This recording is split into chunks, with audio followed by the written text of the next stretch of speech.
자, 정태근 팀장 나와 있습니다. 알파 프로고요. 네. 자, 네. 재밌죠? 하여튼 이 생방송 하면서 방송사고는 제가 제일 많이 칩니다. 제멋대로 하기 때문에. 그래도 유쾌하잖아요. 뭐 재밌는 방송을 하려는 건 아니고 이제 네. 정보를 잘 전달해드리기 위해서 네네.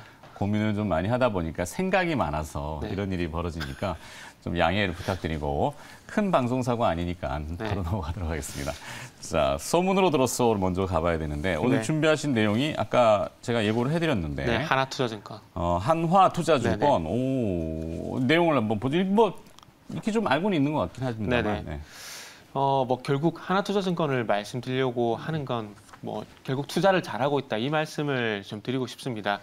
잘 아시다시피 국내 증권사 같은 경우는 지금까지 보시면 아시겠지만 브로커리지 수익이 대부분을 차지를 하게 되면서 증시의 어떤 분위기에 따라서 실적이 좀 엇갈리는 모습들이 많이 나타났는데 어찌 보면은 앞으로 나아갈 방향, 그러니까 인베스트뱅크, 그러니까 투자은행 부분에서 사업을 좀 상당히 좀 잘하는 것 같아요. 결국 투자를 잘하고 있다라는 부분들인데, 뭐 어제 잘 아시겠지만 두나무 지분 이슈가 있게 되면서 하나투자증권이 급등했었다가 뭐 상승폭을 좀 깎아먹긴 했지만 그럼에도 불구하고 투자를 하고 있는 성과가 나오고 있는 부분들.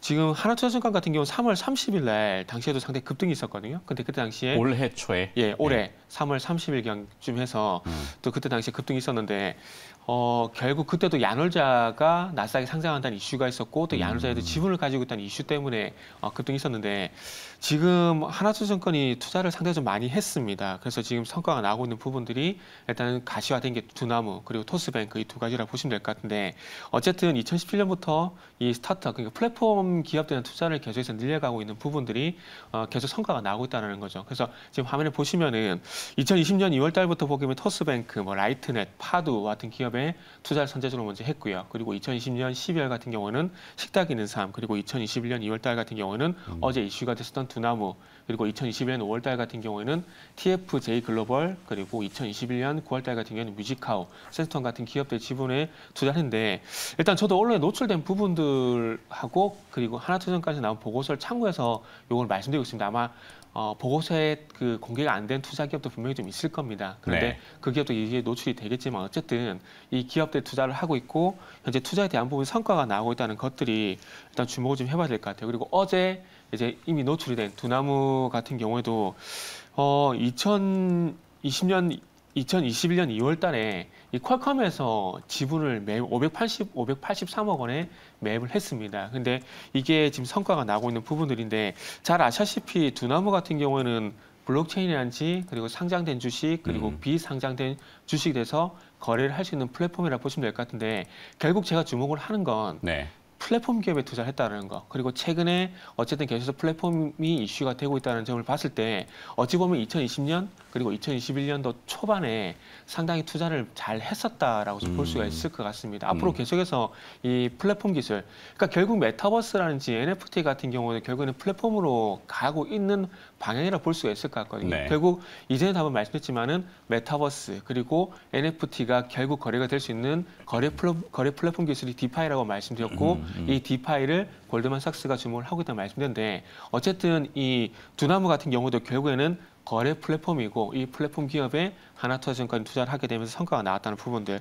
그래서 지금 현재 뭐 두나무 시총 같은 경우에는 한 18조 원 정도 현재 추산을 하고 있는데 여기에 지분 가치를 대입을 해보니까 1조 1천억 정도 추정이 되고 있고 근데 지금 하나투자증권 같은 경우는 어제 기준을 봤을 때 시가총액이 1조 1,843억 이런 부분들 보게 되면 현재 시총만큼의 투자식이 이제 두나무에서 나타나고 있다는 부분들 관심 가지면 될 것 같고요. 그리고 지금 뭐 토스뱅크 같은 경우도 이제 앞으로 분명히 상장이 될 겁니다. 그럼 상장이 되게 되면 거기에 대한 투자 수익도 분명히 발생이 될 건데 지금 서울거래소, 그러니까 토스뱅크라기보다는 토스 앱을 운영하고 있는 비바리 퍼블리카 이게 상장이 된다는 점 보시면 될 것 같아요. 이게 상장이 되지 않을까라는 생각이 드는데 지금 서울거래소 거래가가 최저가로 잡자도 7만 5천 원이거든요. 7만 5천 원에 한번 감안을 해보게 되면은 이 거래 주식수 또 곱하게 되면 시총이 나오지 않습니까? 그러면 시총이 한 12조 원 정도가 됩니다.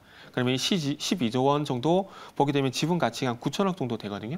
그러니까 지금 두나무 토스뱅크만 2조 원. 그러니까 현재 하나투자증권이 가지고 있는 시총의 2배가량의 투자 수익을 이제 가져가고 있다라는 거죠. 그리고 요거는 이미 알고 있는 내용이고, 그리고 앞으로 두 개의 기업에 좀 주목을 해볼 필요가 있을 것 같은데, 하나는 이제 2021년 9월 달, 그러니까 현재 9월 달에 그 뮤직하우라는 기업에 투자를 했고요. 그리고 2020년 12월 달에 식탁이 있는 삶이라는 또 기업에 지분 투자를 했는데, 일단 뮤직하우부터 좀 말씀을 드리면은 이게 음악 그 저작권 거래 플랫폼이라고 보시면 될 것 같아요. 이게 무슨 얘기냐면은 그 보통 작곡가라든지 작사가라든지, 그리고 우리가 그 소위 그룹이 빅뱅이 맞나요? 그 GD. 네네네. 이 아티스트가 이 저작권 수입료가 상당히 좀 많거든요. 근데 이 작사나 작곡 참여하게 되면서 저작권 수입료가 상당히 많은데, 이 저작권료 수입이 어찌 보면은 이제 작사가 작곡가뿐만 아니라 이제 일반 투자자도 이 저작권 수입을 가져갈 수가 있습니다. 그러니까 예를 들면은 지금 현재 이 뮤직하우의 롤린이라는 노래가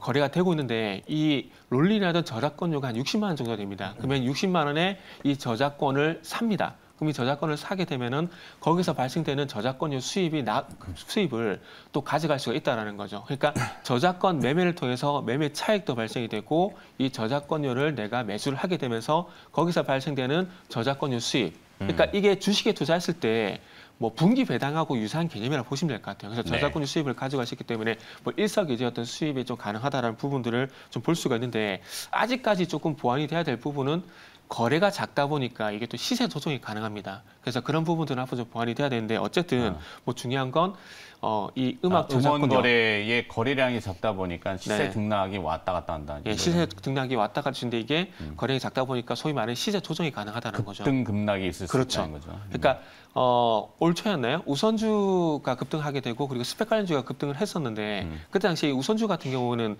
또 거래 그 유통 지수가 작다 보니까 품귀 현상, 품귀 현상으로 해서 급등 현상이 나오고 또 급락 현상이 나왔지 않습니까? 그래서 뮤직하우 같은 경우에도 지금 이제 저작권 거래가, 그러니까 저작권 거래에 참여하시는 분이 상당히 누적 회원수가 많아지긴 했지만, 그럼에도 불구하고 이 거래량이 작다 보니까 시세 조정이 가능하다는 부분들이 앞으로 좀 보완이 돼야 될 부분이 좀 아닐까라는 말씀드리고 싶은데, 어쨌든 이 주식 거래, 그리고 이 주식 거래에서 이 가상화폐 거래로 많이 넘어가지 않습니까? 2012년, 2013년도에 이 비트코인이라는 어떤 가상화폐가 나오게 되면서 이 가상화폐 시장을 열었는데, 이 뮤직하우 같은 경우도 어찌 보면은 기존의 작곡가, 작사가들이 가지고 있던 이 저작권료 수입을 이제는 공유할 수 있는 플랫폼이 만들어졌다는 거. 그러니까 새로운 어떤 플랫폼이 만들어졌다는 점에 주목을 해보게 된다면 이 시장도 가상화폐 거래소처럼 이 저작권료 거래소 같은 경우도 커지지 않을까라는 그런 기대감들을 보게 되면, 아마 하나투자증권 같은 경우도 이 투자를 상당히 좀 잘했다고 생각이 들고요. 그리고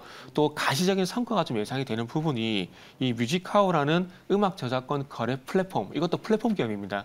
이 기업이 내년 하반기라든지 아니면 2023년도에 또 상장이 예정이 돼 있습니다. 그럼 또 상장을 하게 되면 또 이 회사 가지고 있는 가치를 또 연끌해가지고 또 공모가가 나올 건데, 이 공모가 같은 경우에는 보통 액면가 대비 상당히 큰 거래 금액이 좀 나오지 않습니까? 그래서 지금 중소기업 벤처기업부에서 예비 유니콘 선정되게 되면서 1,000억 정도 기업 가치를 인정을 받고 있는데, 만약에 또 상장 얘기가 나오게 되면 이 1,000억이 또 뭐 이거는 뭐 추산이긴 하지만 뭐 또 1조 얘기가 나오는 상황이거든요. 그러면 또 1조 정도 추산이 나오게 되면 또 이 뮤직하우에 또 지분 투자를 했다는 이유만으로 또 하나투자증권이 또 부각이 될 가능성이 있다라는 거죠. 예를 들면은 올해 3월 30일 날 야놀자가 뉴욕 거래소에 상장한다는 이슈 때문에 급등이 나왔던 것처럼 또 내년 그리고 후내년에 이 뮤직하우가 상장을 좀 하게 된다라면은 그와 관련된 어떤 IPO 관련된 어떤 수익도 IPO가 아니죠. 지분을 가지고 있다는 이슈 때문에 지분 가치에 대한 어떤 이슈가 또 부각이 되면서 상승이 나올 수가 있다라는 거죠.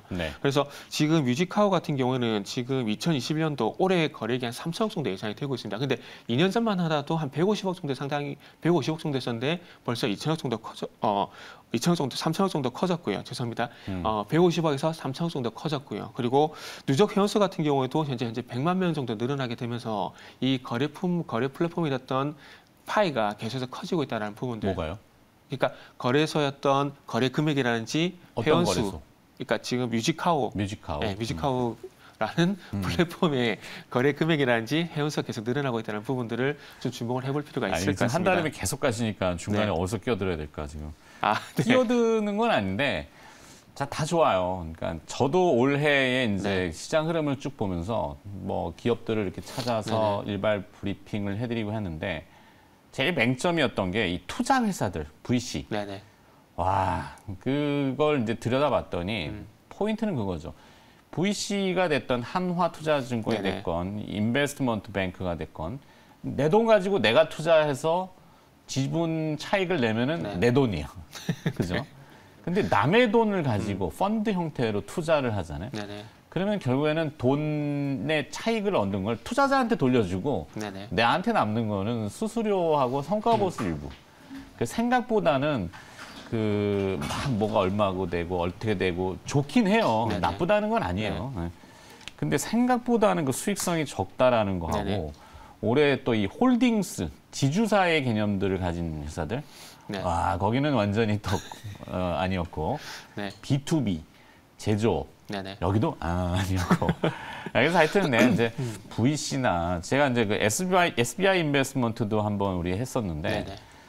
거기도 이제 디어유의 지분, 뭐 그 상환전환 우선주가 네네.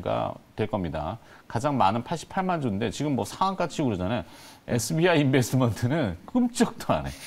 그 봤더니 그거지. 펀드로 투자하면은 생각보다 실익 차익이 네네. 이게 어디서 그 경험이 있었냐면은 그 빅히트 엔터테인먼트가 네네. 상장할 때 그 관련주들로 막 언급됐던 게 있어요. LB 쪽하고 또 뭐 그 스틱 인베스트 뭐 이런 데는 막 난리 났잖아요. 네. 그럼 상장했더니 생각보다 모르겠고 그리고 또 한 가지는 이제 황금성 바로 팔 수 있느냐, 그리고 바로 회수할 수 있느냐, 뭐 락업이 걸린다든지 이런 것들이 맹점이 좀 있더라고요. 근데 네네. 그런 것들을 고려하고도 한화투자증권의 1조 2천억이면 아직 이런 지분에 대한 것을 좀 네네. 반영을 제대로 못했다 이렇게 하실 수는 있죠. 네네. 그리고 저희가 일단은 너무 길었습니다. 아닙니다. 그리고 일단은 그 말씀도 맞습니다. 일단은 이게 진짜 직접적으로 수입이 되느냐, 간투냐, 직투냐 이 차이가 있는데 내 돈 내가 투자 네네. 이게 제일 좋은 거예요. 그래서 하나투자증권 같은 경우는 일단 직투고요. 그리고 일단 이제 주목을 좀 해볼 수가 있는 게 그러니까 어쨌든 자기 자본으로 투자, 뭐 네네. 프롭 트레이딩 쪽이라면은 그건 뭐 얘기가 좀 다르죠. 네네. 그래서 이게 지금 말씀드린 기업들이 이 하나투자증권이 하나자산운용을 통해서 직투를 하고 있는 부분들이고 이 수익들이 자기 매매를 통해서 다 하나투자증권의 어떤 가치로 다 반영이 될 수가 있다라는 거죠. 네. 그리고 또 하나 주목을 해야 될 부분은 그러니까 시너지 효과라는 거죠. 이런 기업들이 지분을 매입을 하게 되고 이게 단순 투자 수익이 아니라 투자 수익 플러스 이 하나투자증권과 토스뱅크와 그리고 뭐 두나무지 이런 기업들 시너지 효과. 네. 그러니까 최근에 컴투스라는 기업이 상당히 급등을 좀 하고 있지 않습니까? 그렇죠. 근데 이 컴투스라는 기업이 위지윅 스튜디오라든지 그리고 가상화폐 거래소에 투자를 진행을 했는데 네. 이게 단순 뭐 투자 수익도 많이 났습니다. 그래서 컴투스 같은 경우도